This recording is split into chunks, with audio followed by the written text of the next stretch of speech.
नमस्कार दोस्तों, study path में आप लोगों का स्वागत है। जियोग्राफी के नए सीरीज में हम शुरुआत करने वाले हैं दक्षिण एवं मध्य भारत की पर्वत श्रेणियाँ एवं पहाड़ियाँ। इसके पिछले क्लास में मैंने आप लोग को बताया था कि कौन कौन से हमारे इंडिया के एवरेस्ट हैं और वो कितनी कितनी दूरी पे हैं, वो कहाँ कहाँ पे जगह पे हैं, इसके बारे में हमने व्याख्या किया था। और आज हम स्टार्ट करेंगे एक नया टॉपिक। ठीक है, अगर आप पहली बार इस वीडियो को देख रहे हैं तो सबसे पहले इस चैनल को सब्सक्राइब कर लें, उसके बाद आप वीडियो को कंटिन्यू कर सकते हैं। तो चलिए स्टार्ट करते हैं। दक्षिण एवं मध्य भारत की पर्वत श्रेणियाँ एवं पहाड़ियाँ। तो सबसे पहले है, भारत में सबसे प्राचीन पर्वत श्रृंखला कौन सी है? तो अगर परीक्षा में आता है, और ये परीक्षा में अधिकतर पूछे जाते हैं कि भारत में सबसे प्राचीन पर्वत श्रृंखला कौन सी है, तो ये अरावली पर्वत है। ठीक है, अरावली पर्वत भारत की सबसे प्राचीन पर्वत श्रृंखला है।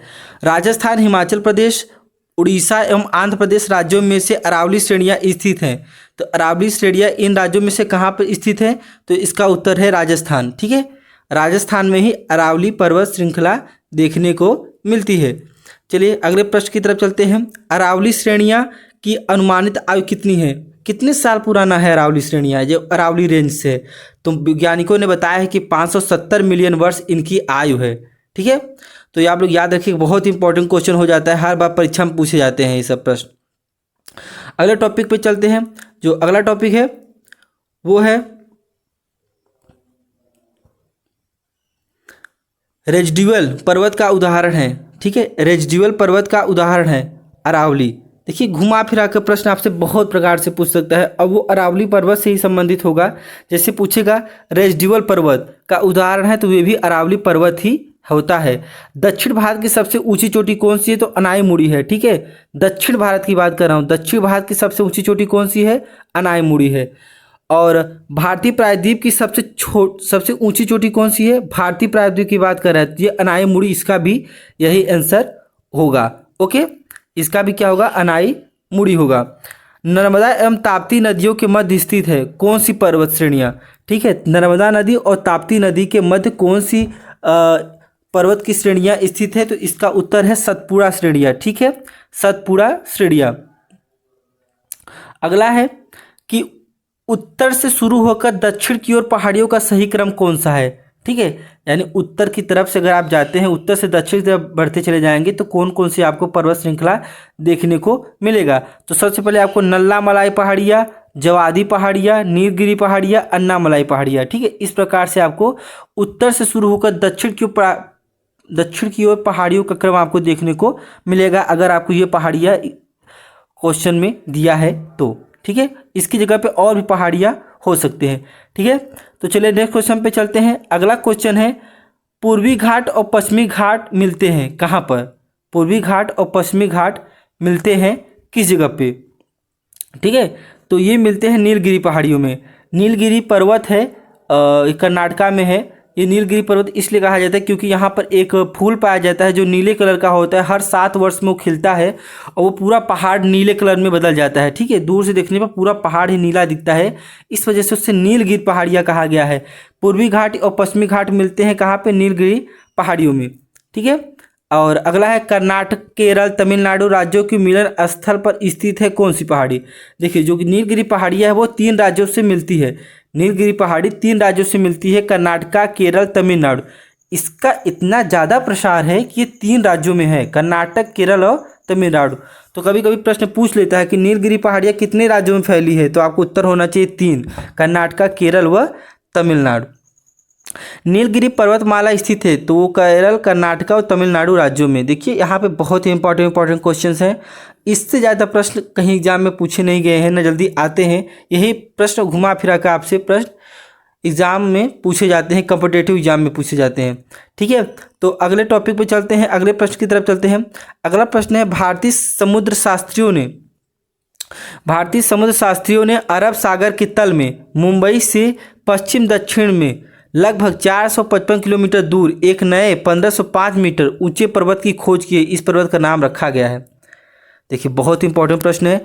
भारतीय समुद्र शास्त्रियों ने अरब सागर के तल में, ठीक है, अरबियन सी हमारे पश्चिम में है, वहाँ पर मुंबई से पश्चिम दक्षिण में, ठीक है, पश्चिम डायरेक्शन में और दक्षिण डायरेक्शन में लगभग 455 किलोमीटर दूर एक नए 1505 मीटर ऊंचे पर्वत की खोज की है। इस पर्वत का नाम रखा गया है रमन सागर पर्वत। ठीक है, इस पर्वत का नाम रखा गया है रमन सागर पर्वत। याद रखिएगा, काफ़ी इंपॉर्टेंट हो जाता है परीक्षा के दृष्टिकोण से। अगला प्रश्न है कि अरावली, सतपुड़ा, अजंता, अरावली, सतपुड़ा, अजंता और सह्याद्री पर्वत श्रेणियों में से वह जो केवल एक ही राज्य में विस्तृत है, तो वह है अजंता पर्वत श्रेणी, जो कि कहाँ पे है? महाराष्ट्र में है। ठीक है, नेक्स्ट क्वेश्चन पे चलते हैं। अगला जो प्रश्न आपसे पूछता है एग्जाम में वो इस प्रकार से होता है कि पहाड़ियों का दक्षिण से उत्तर की ओर बढ़ते हुए सही क्रम क्या है? दक्षिण से उत्तर की ओर अगर आप आते हैं, नीचे से ऊपर की तरफ देखते हैं तो कौन कौन सी आपको पहाड़ियाँ देखने को मिलता है? तो दिखता है सतमाला पहाड़ी, पीर पंजाल श्रेणी, नागा पहाड़ी और कैमूर पहाड़ी।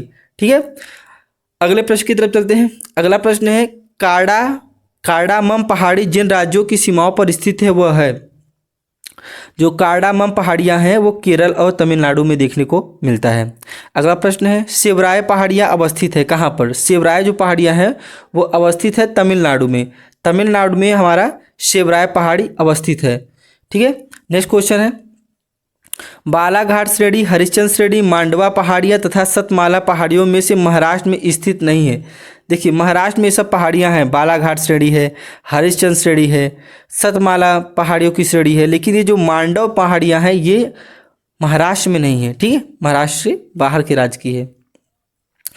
चलिए अगले प्रश्न की तरफ चलते हैं। अगला प्रश्न है कि आपको कभी कभी क्या होता है कि सुमेलित करने के लिए दे देता है कि सही बताइए कि ये पहाड़ियाँ कौन से राज्य में है? मध्य भारत में है, पूर्वोत्तर भारत में है, पश्चिमी भारत में है। जैसे महादेवी पहाड़ी, काफ़ी बार परीक्षा में पूछा गया कि महादेवी पहाड़ियाँ किस भारत के किस क्षेत्र में है? तो भारत के मध्य क्षेत्र में है। ठीक है, कहाँ पर है? मध्य क्षेत्र में है।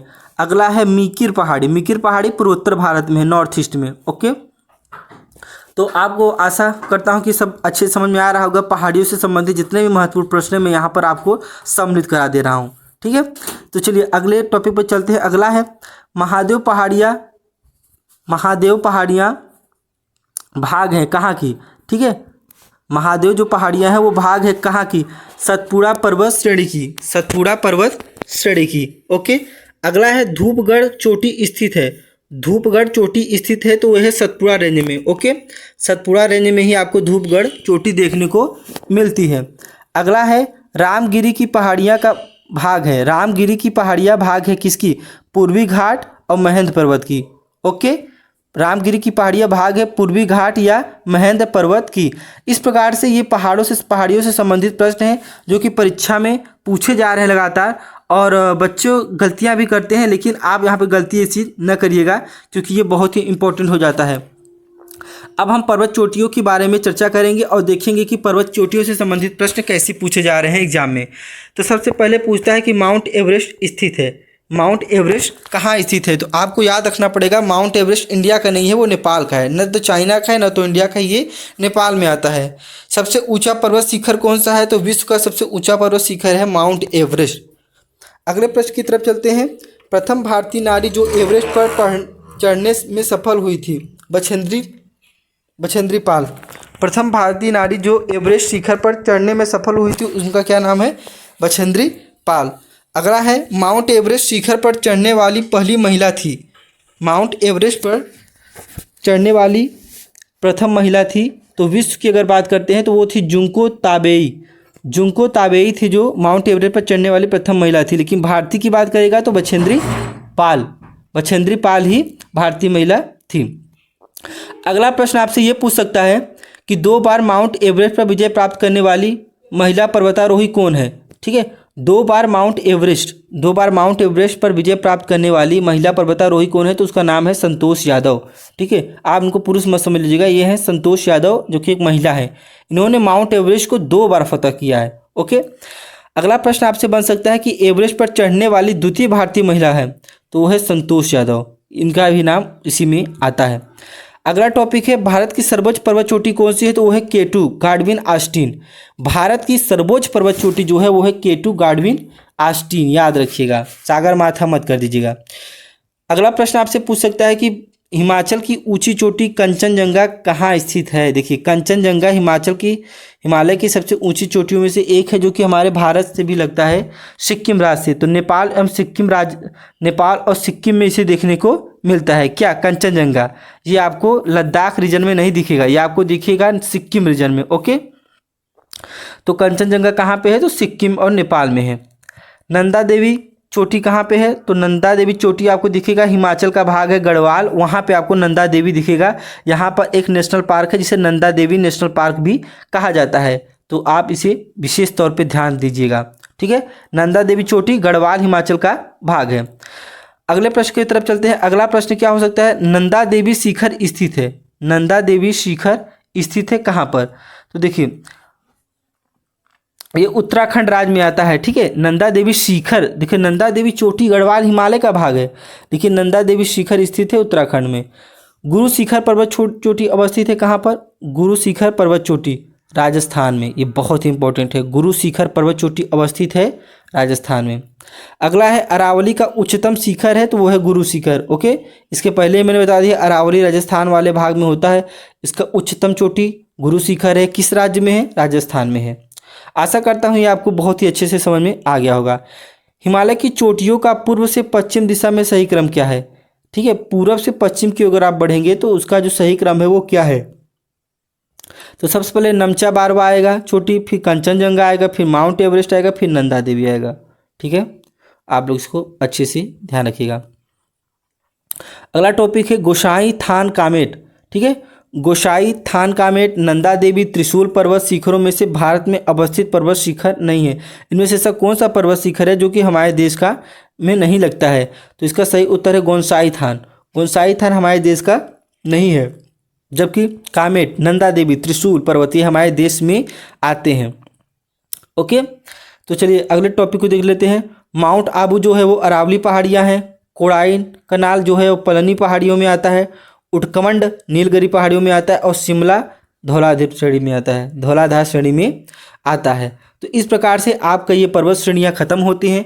अब हम टॉपिक स्टार्ट करेंगे जो है घाटियाँ, और इससे संबंधित प्रश्न जो परीक्षा में पूछे जाएंगे हम इस पर चर्चा करेंगे। ठीक है, तो आज हम थोड़ा सा इस पर भी चर्चा कर लेते हैं घाटियों के बारे में, और घाटियों से संबंधित प्रश्न जो परीक्षा में आपके हर एग्जाम में पूछे जाते हैं, चाहे वो एसएससी हो, यूपीएससी हो, पेट एग्जाम हो, ट्रिपल एससी हो, चाहे आप शिक्षक भर्ती की परीक्षा देख रहे हो, सभी में ये प्रश्न पूछे जाते हैं। तो चलिए इसके बारे में भी हम चर्चा कर लेते हैं। तो ये प्रश्न है, कुल्लू घाटी जिन पर्वत श्रेणी के बीच अवस्थित है, कुल्लू घाटी जिन पर्वत श्रेणी के बीच अवस्थित है वे हैं। तो कुल्लू मनाली आप लोग गए होंगे, काफ़ी अच्छा प्लेस है, टूरिस्ट प्लेस है, बहुत ही बेहतरीन सुंदर मनोरम जगह है। वहाँ पर घाटी है, उसे कुल्लू घाटी कहा जाता है। ये धौलाधर पर्वत और पीर पंजाल के क्षेत्र में पाए जाते हैं, धौलाधर और पीर पंजाल क्षेत्र में। अगला है कि नीलांग घाटी अवस्थित है, तो ये उत्तराखंड राज्य में है। नीलांग घाटी अवस्थित है उत्तराखंड में। ओके, चलिए अगले हम चलते हैं, हम घाटी के बारे में देखते हैं और वो कौन से राज्य में है इस पर चर्चा करते हैं। देखो एक जो मूर्खा घाटी है, मूर्खा घाटी वो जम्मू कश्मीर में दिखता है आपको। मूर्खा घाटी आपको दिखेगा जम्मू और कश्मीर में। जूकू घाट जो है आपको नागालैंड में दिखेगा। सांगला घाटी आपको हिमाचल प्रदेश में दिखेगा, और युथांग घाटी आपको सिक्किम में दिखेगा। ये महत्वपूर्ण घाटियाँ हैं और उनसे संबंधित राज्य हैं जो कि भारत में पाए जाते हैं। ठीक है, तो चलिए अगले टॉपिक पर चलते हैं, कुछ और भी इम्पोर्टेंट देख लेते हैं। तो घाटियों के बाद हम बात कर लेते हैं दर्रा। काफ़ी अभी ट्रेंड चल रहे हैं कुछ एग्जामों में दर्रे और घाटियों से संबंधित प्रश्नों के। तो दर्रे भी एग्जाम में बहुत पूछे जा रहे हैं, चाहे वो आप जिस एग्जाम में बैठते हैं वो आपको देखेंगे कि कोई ना कोई आपसे दर्रा पूछ लेता है, और बच्चे इसमें बहुत ज़्यादा गलती कर देते हैं। लेकिन आपको यहाँ पर बेहतरीन ढंग से समझा दिया जाएगा कि आप दर्रे में कभी गलती करें ना, और आपका एग्जाम बेहतरीन ढंग से जाए, आप अच्छे से अच्छे नंबर प्राप्त करें। और मान के चलिए अगर आप इस वीडियो को देखते हैं तो मान के चलिए कि आपका नंबर कहीं नहीं जाएगा, आप एक बेहतरीन नंबर प्राप्त करोगे जियोग्राफी में, ये मेरी पूरी गारंटी है। ठीक है, तो चलिए दर्रे पे बात कर लेते हैं। तो जो दर्रा है, आपसे पहला प्रश्न पूछ सकता है सेला दर्रा कहाँ पर है? तो सेला दर्रा जो है वो अरुणाचल प्रदेश में है, याद रखिएगा, सेला दर्रा अरुणाचल प्रदेश में है। पाला घाट स्थित है, आपसे पूछ लेगा। तो जो पाला घाट है वो नीलगिरी पर्वत और अन्नामलाई पहाड़ियों के बीच में पाया जाता है पाला घाट। कभी कभी आपसे भोर घाट में पूछ लेगा, भोर घाट कहाँ पे है? तो ये महाराष्ट्र में है। ठीक है, भोर घाट कहाँ पे है? महाराष्ट्र में है।